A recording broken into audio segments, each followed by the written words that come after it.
부활의 영광스러운 아침입니다. 우리 주님께서 사망의 권세를 깨치시고 오늘 새벽 부활하셨습니다. 사흘 전 그분은 정말 비참하게 숨을 거두셨습니다. 테텔레스타이 하시는 그 순간 그 영혼이 떠나가셨습니다. 하지만 사형 집행자들은 긴장의 끈을 늦추지 않았습니다. 창을 들고 다가와 예수님의 옆구리를 푹 찔렀습니다. 그때 물과 피가 쏟아져 나왔습니다. 물과 피가 나뉘어졌다는 것은 그 사람이 완전히 운명했다는 것을 의학적으로 증명하는 중요한 증명 가운데 하나입니다. 뼈를 꺾을 필요조차 없었습니다. 드디어 시신은 십자가 위에서 내려졌고 한 무덤에 뉘어졌습니다. 그리고 굴문을 닫았습니다. 하지만 사형 집행관들은 로마의 권위로 그 무덤을 임봉해 버렸습니다. 그리고 힘있는 군사들로 하여금 그 무덤을 단단히 지키도록 했습니다.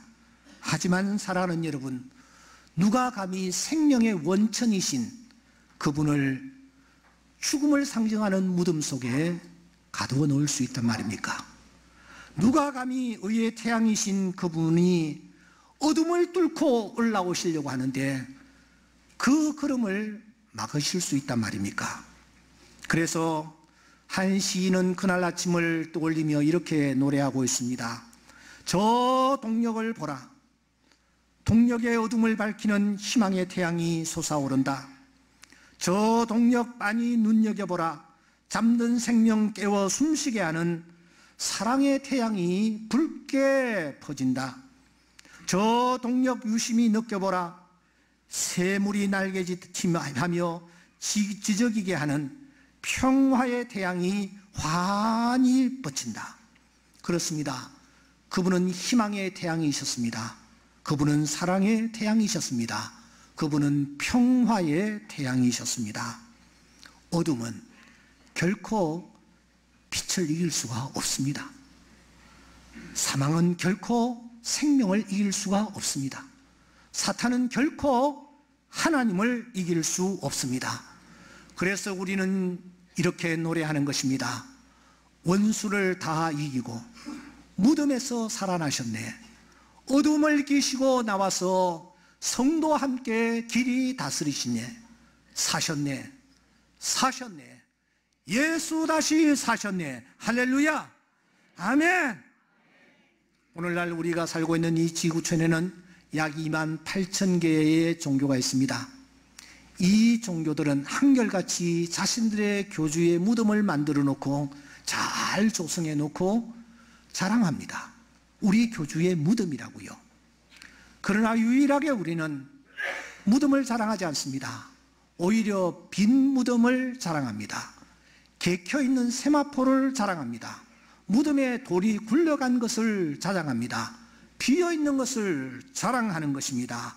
어찌하여 산자를 죽은 자 가운데서 찾느냐? 여기 계시지 않고 살아나셨느니라. 주님의 무덤은 지금도 비어있는 줄 믿습니다. 그렇다면 이 부활하신 주님, 이 주님이 지금 과연 어디에 계시단 말입니까? 그분은 성천하시사 하늘 보좌 우편에 앉아 계십니다. 뿐만 아니라 그분은 영으로 지금 우리 가운데 계시는 줄 믿습니다. 그분이 말씀하셨습니다. 내가 세상 끝날까지 너희와 항상 함께 있으리라. 그분은 말씀하십니다. 내가 아버지 안에, 너희가 내 안에, 내가 너희 안에 있는 것을 너희가 알리라. 이 말씀대로 주님은 지금 이 자리에 우리와 함께 하시는 줄 믿습니다. 부활의 주님으로 말입니다. 그런데 그 부활의 주님이 오늘 이 부활을 기념하기 위하여 이 자리에 참석한 우리 모두를 향하여 대단히 중요한 질문을 던지십니다. 그 질문은 이것입니다. 나는 부활이요 생명이다. 나를 믿는 자는 죽어도 살겠고 무릇 살아서 나를 믿는 자는 영원히 죽지 아니하리니 이것을 내가 뭐요? 믿느냐? 라는 질문을 던지십니다. 질문의 요지는 두 가지입니다. 하나는 너 죽지만 먼 훗날 다시 살아날 것 믿니? 두 번째 질문은 이것입니다. 그런데 말이야, 살아서 예수 믿는 사람은 영원히 죽지 아니할 것을 너 또 믿니? 이 질문을 오늘 우리에게 던지시는 것입니다. 그렇다면 사랑하는 여러분, 정말 주님이 기뻐하시는 믿음, 인자가 임할 때에 믿음을 보겠느냐 했던 그 믿음은 어떤 믿음입니까? 오늘의 부활을 믿는 믿음, 내일의 부활을 믿는 믿음, 그 믿음은 도대체 어떤 믿음일까요? 오늘 우리는 이 부분을 같이 나누어야 합니다. 주님이 지금 우리를 향하여 내가 믿느냐라고 질문을 던지시는데 내 믿음을 점검해 보아야 된다는 것입니다. 진정한 믿음은 몇 가지 단계가 있습니다. 이 단계를 거쳐 나아가야 합니다. 여러분, 첫째 단계가 무엇인지 아십니까? 믿음의 첫 번째 단계는 내 믿음을 고백하는 것입니다. 이것이 굉장히 중요합니다. 그런데 마르다는 자신의 믿음을 하나님 앞에 고백합니다. 어떻게 고백합니까? 마지막 날 부활에는 뭐요? 다시 살아날 줄을 내가 뭐요? 믿습니다. 그렇게 고백합니다. 그는 이어서 고백합니다. 주여 그러하여다. 주는 그리스도시요 살아계신 세상에 오시는 하나님의 아들이심을 믿습니다. 주님이 내일의 부활이심을 믿습니다. 오늘의 부활도 나에게 주시는 분이심을 믿습니다. 라고 고백을 하고 있는 것입니다. 이 고백은 참으로 중요합니다. 왜냐하면 기독교는 고백의 종교이기 때문입니다. 여러분, 한편 강도가 지금까지 아무런 제대로 된 일을 하지 못했습니다. 사람들의 기준으로 볼 때도 십자가 못 박혀 죽어 마땅할 자였습니다. 그런데 여러분, 그가 십자가 위에서 죽기 직전에 주여, 예수여, 당신의 나라 임하실 때에 나를 생각하옵소서. 그는 예수님의 이름을 불렀고 자기가 지금까지 만들었던 자기의 왕국을 완전히 해체시켜버리고 이제는 내가 왕의 자리에서 내려와 당신을 왕으로 삼겠습니다 라고 고백했을 때에 주님이 무엇이라고 말씀했습니까? 오늘 내가 나와 함께 낙원에 있으리라. 지금 그 강도는 분명히 낙원에 있는 줄 믿습니다. 왜냐하면 주님께서 말씀하셨기 때문입니다. 고백으로 그는 살아났습니다. 그러므로 바울 사도는 로마서에서 말씀합니다. 내가 만일 내 입으로 예수를 주로 시인하며 또 하나님께서 그를 죽은 자 가운데서 살리신 것을 내 마음에 믿으면 구원을 받으리라. 사람이 마음으로 믿어 의에 이르고 입으로 시인하여 구원에 이르느니라. 여러분, 오늘 찬양대가 무엇을 했습니까? 주님이 주되심을 고백한 것입니다. 우리가 조금 전에 다 함께 일어나서 무엇을 고백했습니까? 주님이 주되심을 고백한 것입니다. 이 고백을 주님께서 기쁘게 받으시는 줄 믿습니다. 이것이 우리의 믿음의 표현입니다. 그러나 여기에서 멈춰서는 되지 않습니다. 이것은 믿음의 초보 단계에 불과합니다. 믿음은 그 다음 단계가 있습니다. 그게 무엇인지 아십니까? 두 번째 단계는 주님과 동행하는 것입니다. 11장 34절에 보면은 그를 어디 두었느냐라고 물으시는 음성을 우리가 들을 수 있습니다. 여러분, 나사로의 무덤이 어디 있는지 몰라서 주님이 물으실까요? 저 먼 곳에 있으면서도 나사로의 상태를 정확하게 그때 진단하고 계신 분이 주님이십니다. 무덤을 모르셨을까요? 천만에요. 그런데 그를 어디 두었느냐라고 묻는 주님의 이 음성의 깊은 뜻은 무엇입니까? 내가 무덤으로 가는데, 나사로한테 가는데 너 같이 가자, 그 말이에요. 야, 같이 가자. 오늘 또 믿음의 사람은 발을 움직여야 합니다. 주님과 함께 동행할 수 있어야 합니다. 이것이 믿음의 표현인 것입니다. 주님이 우리를 부르십니다. 겟세마네 동산까지. 주님이 예수 나를 오라네. 주님이 우리를 부르고 계시는 거예요. 나의 사랑 나의 어여쁜 자여 일어나서 함께 가자. 겨울도 지나고 비도 그쳤고 짐에는 새 노래할 때가 이르렀는데 반구의 소리가 우리 땅에 들리는구나. 나의 사랑 나의 어여쁜 자야 일어나서 함께 가자. 주님이 우리를 부르실 때에 우리의 발이 움직여야 합니다. 그것이 믿음의 표현인 줄 믿습니다. 세 번째 단계가 있습니다. 그것은 남을 섬기는 것입니다.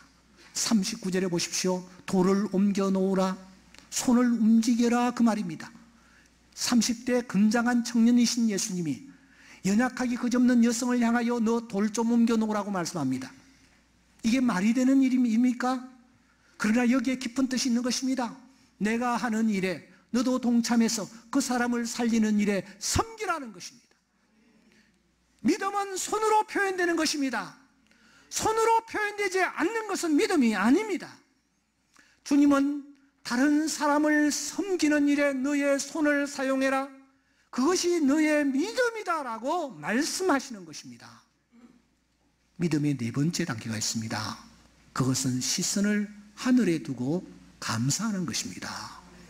여러분, 오늘 41절에 보시면 인주님께서 눈을 들어 우러러 보시고 그가 감사를 드리고 있습니다. 내 말 들으신 것을 감사하나이다. 모든 사람들의 시선은 무덤을 향해 있었습니다. 냄새나는 그 현장을 향하고 있습니다. 그리고 절망하고 탄식하며 눈물을 흘립니다. 그런데 오직 한 분, 예수, 그분은 시선을 위로 향하십니다. 그리고 그 입에서 불평과 원망이 아니라 감사가 터져 나오는 것입니다. 하나님이 합력하여 선을 이루실 것이다. 내 말을 들으실 것이다. 아니, 들으셨다. 이 믿음으로 그가 주님께서 고백하시는 것을 볼 수 있습니다. 믿음은 언제나 시선입니다. 모든 시선을 주님께 드리고, 내 시선을 주님께로 향하는 것입니다. 내 눈앞에 처절한 삶이 펼쳐지고 있다 할지라도 그것을 보는 것이 아니라 내 시선을 하나님께로 향하는 것이 곧 믿음의 표현인 줄 믿습니다. 믿음의 마지막 단계가 있습니다. 여러분, 마지막 단계가 무엇일까요? 이 다섯 번째 단계가 가장 중요합니다. 43절 우리 다 함께 읽겠습니다. 시작. 이 말씀을 하시고 큰 소리로 나사로야 나오라 부르시니, 그가 지금 무엇을 하고 있습니까? 죽어 있는 나사로를 구원하고 계십니다. 복음으로 그를 살리고 계시는 것입니다. 그에게 복음을 전하고 계시는 것입니다. 나사로는 죽었습니다.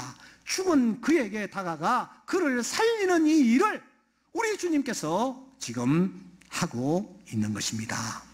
사랑하는 여러분, 그러고 보니 그가 가자 했는데 어디를 향하여 갑니까?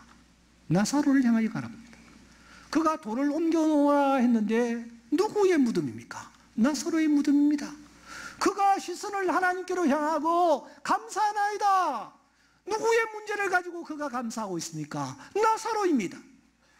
주님의 관심은 처음부터 나사로에게 집중되어 있었던 것을 우리가 확인할 수가 있습니다. 우리 주님의 관심이 어디에 있습니까? 우리 밖에 있는 양들에게 있습니다. 그 양들을 구원하는 이 일에 우리로 하여금 함께 참여하도록 합니다. 사랑하는 성도 여러분, 44절에 보면은 풀어놓아 다니게 하라 주님이 말씀하십니다. 이게 무슨 말입니까?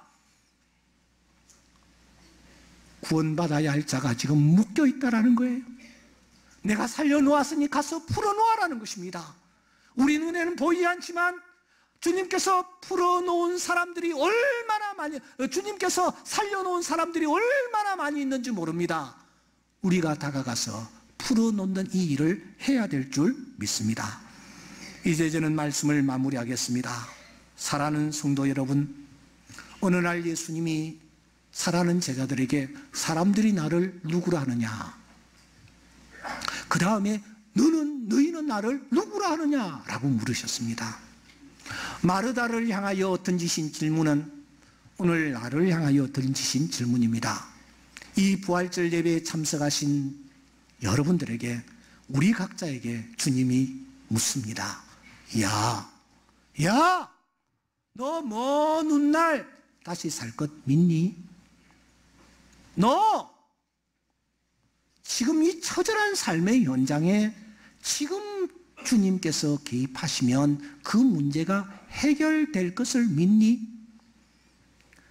내일의 부활을 믿니? 오늘의 부활을 믿니? 라고 말씀하십니다. 이 질문 앞에 여러분들이 무엇으로 대답하시겠습니까? 내 입술로 고백해야 합니다. 내 발로 고백해 나가야 합니다. 내 손으로 고백해야 합니다. 내 눈으로 고백해야 합니다. 이 고백이 나에게 있나요? 주님이 함께 동행하자고 할 때 함께 움직이고 있습니까? 다른 사람을 섬기라고 할 때 내 손을 섬기고 있습니까? 내 시선이 어떤 상황 속에서라도 하늘을 향하고 있습니까? 마지막! 나사로에게 다가가서 나사로야 나오라 라고 하며 우리가 복음을 전하고 있는지 우리가 확인해야 합니다. 내일의 부활을 믿는 자 될 수 있기를 주의 이름으로 축원합니다. 우리는 개나 돼지나 짐승이 아닙니다. 우리는 다시 살게 되어질 줄 믿습니다. 한 자매가 저에게 전화를 해왔어요. 이 자매가 전화기를 자꾸 팍팍 우는 거야. 한참 울다가 목사님 어떻게 해요? 어떻게 해요? 그래서 제가 큰일이 일어났나 보다 기다리고 있다가 조용하게 물었습니다. 집사님 어떤 일이 있었죠? 목사님 어떻게 해요? 제 아이가 세상을 떠났어요. 방금 죽었어요. 지금 여기 누워있어요. 그래서 그 모습을 상상하니까 제가 너무너무 마음이 아픈 거예요. 이제 어떻게 해요? 어떻게 해요? 그래서 제가 이 믿음을 알려줬습니다. 죽으나 다시 삽니다. 걱정하지 마십시오. 제가 위에서 기도해야 될 테니까 같이 기도합시다. 제가 수화기를 잡고 간절히 기도했습니다. 사랑하는 집사님의 아이가 방금 세상을 떠났는데 주님 다시 만나게 해 주실 줄 믿습니다. 사랑하는 자매에게 이 믿음을 주시옵소서. 그렇게 정말 간절하게 기도하고 눈을 뜨고 난 뒤에 그런데 이름이 뭐예요? 하니까 목사님 우리 집에 테리예요 그러는 거야. 테리? 우리 집에 강아지 이름인데? 알고 보니까 강아지가 방금 죽은 거예요. 근데 그 강아지를 그래서 제가 아마 하나님은 이 기도는 안 들으셨을 것 같다. 제가 그렇게 생각을 했어요. 여러분, 성경은 말합니다. 우리가 다 잠잘 것이 아니요 마지막 나팔의 순식간에 홀연히 다 변화되리니 내일의 부활이 우리에게 있을 줄 믿습니다. 육체의 약함을 알고 힘들게 살아가시는 분들이 가끔씩 눈에 들어옵니다. 어떤 분들은 뭔가 하나 끌어야만 갈 수 있고 어떤 분들은 다리를 절룩거리고 어떤 손이 말라 비틀어져 있고 어떤 사람이 키가 너무 작고 여러분 육체의 고통을 안고 약함을 안고 얼마나 힘들어하세요. 그러나 두려워하지 마십시오. 그날에 호련히 영광스럽게 변화할 줄 믿습니다. 여러분의 약함은 훌훌 다 날아갈 것이요 모든 사람 앞에서 자랑할 수 있는 그런 신령한 몸으로 다시 부활하게 되어질 줄 믿습니다. 또 하나 우리는 오늘의 부활을 믿어야 합니다. 오늘의 부활, 이 부활을 믿는 자들이 맺어야 할 열매가 입술, 발, 손, 그리고 하늘을 향하여 시선, 마지막 예수 그리스도의 이름을 증거하는 자들이 되어야 합니다. 그것이 내 믿음의 표현이 되는 것입니다. 지난 한 주간 동안 사실 제가 좀 몸이 피곤했습니다. 새벽 집회를 인도하고 또 금요일 저녁에는 또 순환 금요 기도회를 인도하고 또 주위를 바라보면서 이렇게 피곤할 때는 좀 걷는 것이 좋겠다라는 생각이 들어서 토요일 아침에 제가 요 가까운 정발산에 올라갔습니다. 호수공원처럼 사람이 많지 않습니다. 그날은 가니까 산악 자전거를 탄 젊은이가 올라오고 있더라고요. 야, 나도 자전거 타고 이 산에 한번 올라왔으면 좋겠다. 원이 없겠다. 부러운 눈으로 바라보다가 또 보니까 제 연배되는 어떤 사람이 신발을 벗고 맨발로 막 산을 걷고 있는 거예요. 저게 또 참 좋겠구나 라고 생각하고 나도 다음에는 벗어야지 그런 생각을 하고 가는데 호젓한 곳에 벤치가 하나 있었어요. 그 벤치에 보니까 어떤 할아버지가 한 분 딱 앉아 계시는 거예요. 나이 많은 어르신, 이제 팔순이 훨씬 넘은 분인 것 같았습니다. 그래서 뭐 한 분 앉아 계시구나. 그런데 이 아웃도어가 이 아주 진한 초록색이었어요. 까만 모자를 쓰고 있는데 까만 모자에 보니까 세상의 모자 위에 이렇게 진달래꽃을 2개 딱 꽂고 계시는 거예요. 제가 금년도에 진달래꽃 거기서 처음 봤습니다.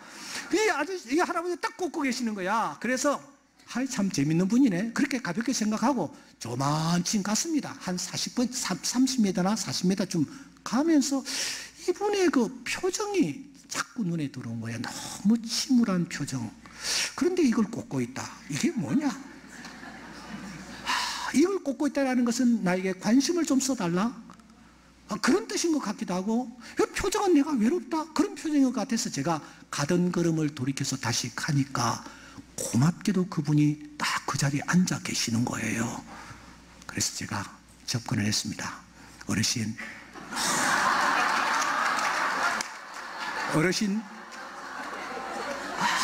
너무 멋있는데 제가 사진 한 카드를 좀 찍어도 되겠습니까? 하니까 이분이 좋다는 거예요. 그래서 몇 카드를 찍었는데 표정이 계속 굳어서 안 펴지는 거야. 그래서 표정 좀 펴세요 해가지고 겨우 찍은 사진이 저 사진입니다.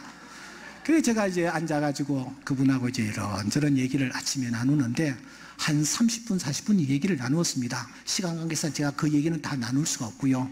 저 정선, 강원도 정선이 고향이래. 그 카지노 있는 동네 말입니다. 거기에 조그만 집을 가지고 있었는데 어떻게 다 말려버리고 아들 셋하고 마누라하고 같이 이제 어떻게 역장에게 공짜표 얻어가지고 청량리역에 내렸대. 내려가지고 그 밑에 있는 다리 밑에 들어가서 1년 동안 지냈대.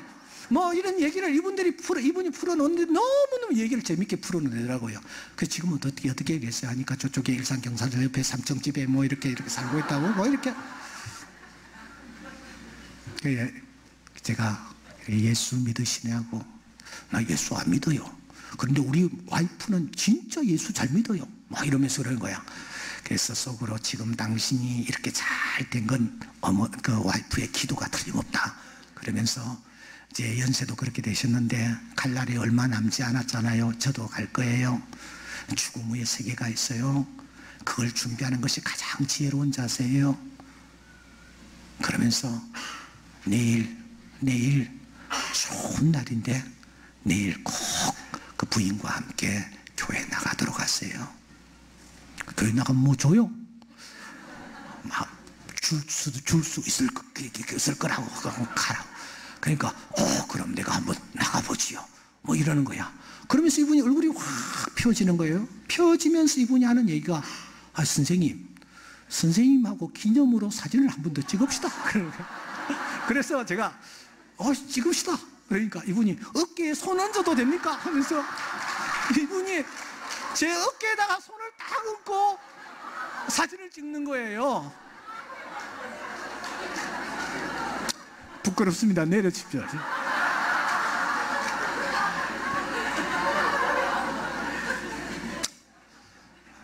목회와 신학 지난 4월에 보니까 기독교인 중에 한 명은 1년 동안 한 번도 전도한 적이 없다. 그런 통계가 나왔습니다.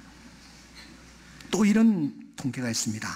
예수 믿는다고 하는 사람들 중에 2명 중에 한 명은 예수를 믿는 것에 대해서 부끄럽게 생각하고 있다. 지금까지 신앙생활에 온 사람들 가운데서 내가 전도한 경험이 있다라고 답하는 사람은 15.9%에 불과하다. 그렇게 나왔어요. 여러분들은 지금 어느 부류에 있습니까? 어떻습니까? 지난 1년 동안 예수를 한번 전해보셨습니까? 아니, 신앙생활을 지금 해오면서 지금까지 부활 예수를 한번 전해본 적이 있습니까? 이 시간 주님께서 우리에게 묻고 계십니다. 나는 부활이요 생명이다. 죽어도 다시 사는 거 믿니? 영원히 사는 거 믿니? 내일의 부활을 믿니? 오늘의 부활을 믿니? 오늘 이 부활절을 맞이하여 주님이 나를 향하여 던지시는 이 질문에 정직하게 대답하시는 우리가 될 수 있기를 주의 이름으로 축원합니다.